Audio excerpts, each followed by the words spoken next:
তিনটা উদ্দেশ্য নিয়ে আজকের এই জনসভা। প্রয়োজনীয় দ্রব্যমূল্যের যে ঊর্ধ্বগতি, আজকে আইন শৃঙ্খলা পরিস্থিতি এবং বাংলাদেশের নির্বাচন। ফ্যাসিবাদ বাংলাদেশ থেকে যাতে চিরতরে বিদায় নেয় সেই প্রত্যয় নিয়ে আমাদেরকে সামনে এগিয়ে যেতে হবে। এই ফ্যাসিবাদের কোনো দোষরদের আমরা কোনোভাবেই প্রশ্রয় দিতে চাই না। তবে একই সঙ্গে আমাদেরকে মনে রাখতে হবে, আজকে ফ্যাসিবাদের যে ভাষা ছিল দেশকে দ্বিধাবিভক্ত করার একটা ভাষা, দেশকে বলা যে এ স্বাধীনতার পক্ষে ও স্বাধীনতার বিপক্ষে, এইভাবে এইসব বলে দেশকে দ্বিধাবিভক্ত করেছে।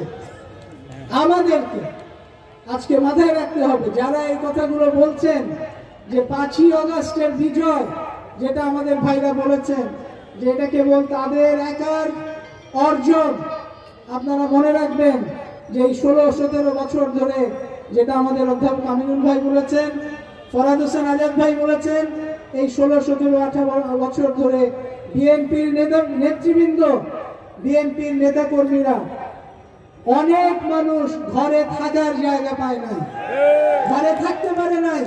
শীতের রাতে আপনাকে বিভিন্ন খেতে থাকতে হয়েছে, জেলায় থাকতে পারে নাই, ঢাকায় যে রিক্সা চালিয়েছে।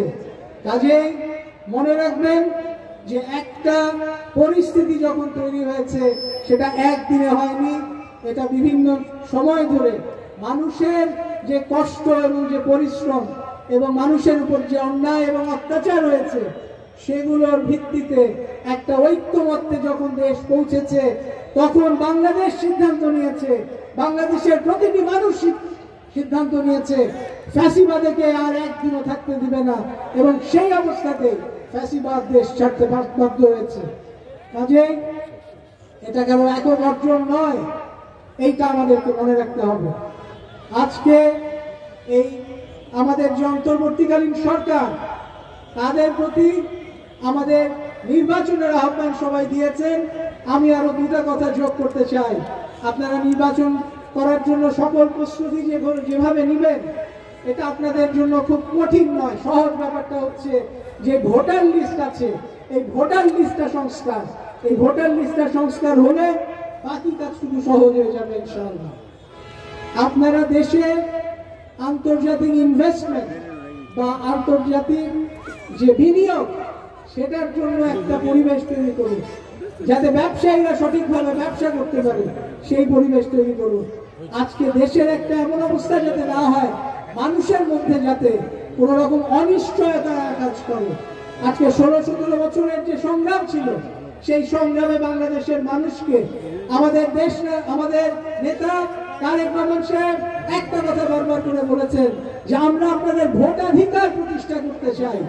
আজকে সেই ভোটাধিকার প্রতিষ্ঠা করার জন্য যে সংগ্রাম হয়েছে, আজকে বাংলাদেশের মানুষ যখন বিজয় অর্জন করেছে ফ্যাসিবাদের বিরুদ্ধে, এই বিজয়কে নস্যাৎ করার জন্য কিছু লোক বাংলাদেশের নির্বাচন বিমুখ একটা অবস্থা তৈরি করতে চাচ্ছে।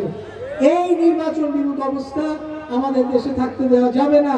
কাজে আমাদেরকে একটা নির্বাচনমুখী একটা পরিবেশ তৈরি করে সামনে একটা তত্ত্বাবধায়ক সরকার হোক, একটা নিরপেক্ষ সরকারের অধীনে আমাদেরকে নির্বাচন করে একটা গণতান্ত্রিক দলের হাতে ক্ষমতা দিয়ে এই দেশকে আমাদেরকে সামনের দিকে গণতন্ত্রের দিকে এগিয়ে নিয়ে যেতে হবে, যেটাকে আমরা বলি ডেলিবারেটিভ ডেমোক্রেসি। মানুষের সঙ্গে আলোচনার ভিত্তিতে একটা গণতন্ত্রের উত্তরণ এই দেশে ইনশাআল্লাহ করতে হবে। আমাদের এই দেশকে এক জাতিতে, যেটা দিয়ে আমি শুরু করেছিলাম সেটা দিয়েই শেষ করব, যে একটা দেশকে, আমাদের দেশকে একত্রীভূত হতে হবে, একটা জাতি হিসেবে আমাদের দাঁড়াতে হবে, যাতে সারা বিশ্বে আমাদের নিয়ে যদি কোনো ষড়যন্ত্র থাকে, দেশের ভিতরে হোক দেশের বাইরে হোক, এক জাতি হিসেবে আমরা সেই ষড়যন্ত্রকে মোকাবেলা করতে পারি। আমরা দেখেছি গত 17 বছরে বহির্বিশ্ব থেকে বিভিন্ন শক্তি, বিশেষ করে একটা শক্তি অপশক্তি, আমাদের দেশের উপরে প্রভাব করার চেষ্টা করেছে। সেই অবস্থা যাতে না হয়, ভাই আমাদের নাগরিক হিসেবে আমাদের দায়িত্ব আছে